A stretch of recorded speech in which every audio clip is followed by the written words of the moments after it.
Everyone. तो next topic है आपका the median lag, the mean lag. ये आपके कोइक मॉडल के अंदर ही आएंगे।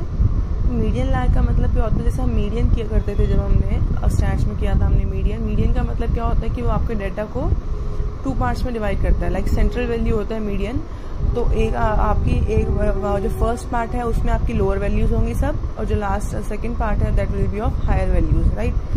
तो इसमें हम कहते हैं मीडियन लैग का मतलब क्या है कि 1 यूनिट चेंज आने से आपके एक्स में मीन्स इंडिपेंडेंट वेरिएबल में 1 यूनिट चेंज आने से आपका 50% चेंज, आपको मतलब 50% चेंज मतलब कब आएगा, कितना आएगा वाई में, उस चीज़ की बात करनी है आपकी किस वैल्यू पे आपका वाई के अंदर यानी कि डिपेंडेंट वेरिएबल के अंदर 50% चेंज आएगा जब आपका एक्स में 1 यूनिट चेंज आता है। ठीक है, तो मीडियन लैग का मतलब है मेन बस आपको ये याद रखना है कि 50% चेंज की बात कर रहे हैं हम वाई के अंदर डिपेंडेंट वेरिएबल के अंदर rather than the complete change. ठीक है, मतलब हम कंप्लीट इफेक्ट ना देखकर सिर्फ 50% इफेक्ट देखेंगे किसका, इंडिपेंडेंट वेरिएबल का डिपेंडेंट वेरिएबल पर। ठीक है, तो इसका फॉर्मूला क्या होगा, log of 2 by log of lambda. अच्छा, इसमें एक चीज याद रखना, ये माइनस साइन नहीं है यहाँ पर, मैंने शामनर वाली बुक से भी कंफर्म किया है कि इसका फॉर्मूला क्या है, log of 2 divided by log of lambda. ठीक है, अब हम कह रहे हैं 10 if lambda is equals to 0.2।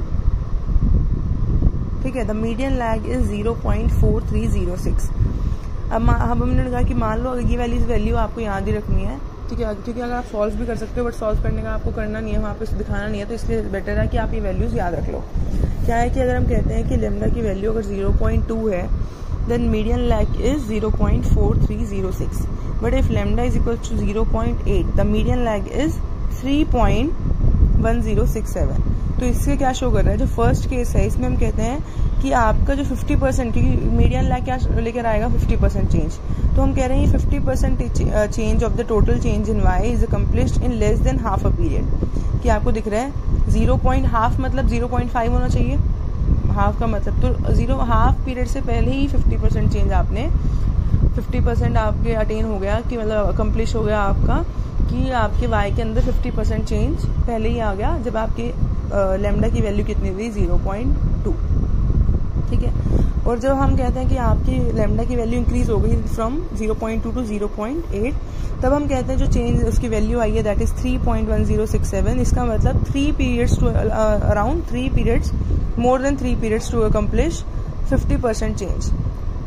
ठीक है, तो इसका मतलब क्या शो कर रहा है, हमने जैसे पहले भी किया था कि जब लैम्डा की वैल्यू स्मॉल, जब हम कहेंगे जब भी आपकी लैम्डा की वैल्यू लेस होगी, ठीक है, जब भी हम कहेंगे लैम्डा की वैल्यू कम होगी, जैसे हमने यहाँ किया था, आपने देखा था, जब आपकी लैम्डा की वैल्यू कम होगी 0 के इक्वल होगी, 0 के पास ज्यादा होगी, तब हम कहेंगे जो एडजस्टमेंट का स्पीड ऑफ एडजस्टमेंट है वो क्या होगा, ज्यादा। ठीक है, कि जल्दी ही जितना जल्दी चेंज आना था, जो हम कह रहे थे कि वाई के अंदर जो आपके डिपेंडेंट वेरिएबल में जो चेंज आना था ड्यू टू एक्स, वो जल्दी आ गया, मतलब जो आपने जल्दी अकम्प्लिश कर लिया। तो हम कहेंगे वही सिंपल बस ये चीज है, the lower the value of lambda the greater the speed of adjustment and higher the value of lambda the lower the speed of adjustment. Okay, now the mean lag का मतलब क्या है, mean lag को क्या बोलते हैं हम, average lag भी बोल सकते हैं। इसका मतलब क्या है, जो आपके कोइक मॉडल में जो इन्फिनाइट लैग्स हैं इन्वॉल्व हैं इसके अंदर, उसका हम जब वेटेड एवरेज निकालते हैं तो that will be determined by the mean lag. ठीक है, अब मीन लैग का फॉर्मूला क्या है, पहले बीटा की टर्म्स में समेशन 0 टू इन्फिनिटी के बीटा के divided by summation 0 to infinity beta के। ठीक है, अब ये फॉर्मूला तो वैसे आपको इतना इंपॉर्टेंट नहीं है, जो आपको याद रखना है कोइक मॉडल के हिसाब से कि वो है लैम्डा की टर्म्स में, मीन स्पीड ऑफ एडजस्टमेंट की टर्म्स में, कि जैसे आपने मीडियन लैग किया उसमें भी आपका लैम्डा की फॉर्म में था, तो ये भी आपको लैम्डा की फॉर्म में जो फॉर्मूला वो याद रखना है that is lambda divided by 1 minus lambda. वैसे जब आप इसको सॉल्व करोगे तब आपको ये फॉर्मूला निकल के आता है, बट आपको सॉल्व करना नहीं है, सिंपली बस आप ये याद रखो formula lambda divided by 1 minus lambda. ठीक है, इसमें भी ये चीज चलेगी कि अगर आपकी लैम्डा की वैल्यू कम होती है तो स्पीड ऑफ एडजस्टमेंट ज्यादा होगी, और अगर आपकी लैम्डा की वैल्यू ज्यादा होती है तो स्पीड ऑफ एडजस्टमेंट कम होगी। ठीक है, वो आप वैल्यूज डालकर शो कर सकते हो। जैसे इन्होंने एक वैल्यू डाली हुई है कि अगर लैम्डा की वैल्यू 1/2 होती तो मीन लैग की वैल्यू आएगी 1. ठीक है, तो इसका मतलब सिंपल ऐसे ही आप 1-2 एग्जाम्पल्स और लेके सॉल्व कर सकते हो। लैम्डा की 0 के पास एक वैल्यू ले लो और एक 0 से 1 के पास एक वैल्यू ले लो और सॉल्व करके दिखा सकते हो कि स्पीड ऑफ एडजस्टमेंट ज्यादा तेजी से है या फिर स्लो रेट से। ठीक है, तो बस यही आपके दोनों लैग्स हैं। ये अगर आपको कोई एक मॉडल आता है तो आप ये लिखेंगे, मीडियन लैग और मीन लैग।